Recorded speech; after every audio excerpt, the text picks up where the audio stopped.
বন্ধুরা কেমন আছেন আপনারা সবাই দেখেন আমাদের দেশের বাড়িতে দিঘিটা দেখেন কত বড়, বিশাল বড় দিঘি। এখানে পূজা ডুবানো হয়, এটা বলে খাসপুর। এই যে দেখেন, এই যে দেখেন এখানে, এই যে দেখেন এই যে পূজা ডুবাইছে আঙ্গ মূর্তিগুলা, এই যে মূর্তিগুলা হাতগুলা অনেক রকমের দেখছেন।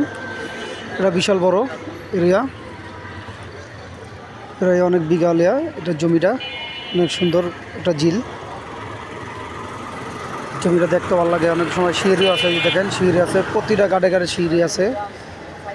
এখানে গোসলও করে অনেক লোকেরা। সৌন্দর্য একটা পুকুর, এই যে গাছপালা আছে দেখছেন কত সুন্দর, এখানে দেখতে ভালো লাগে। সবাই ভালো থাকবেন, আল্লাহ হাফেজ।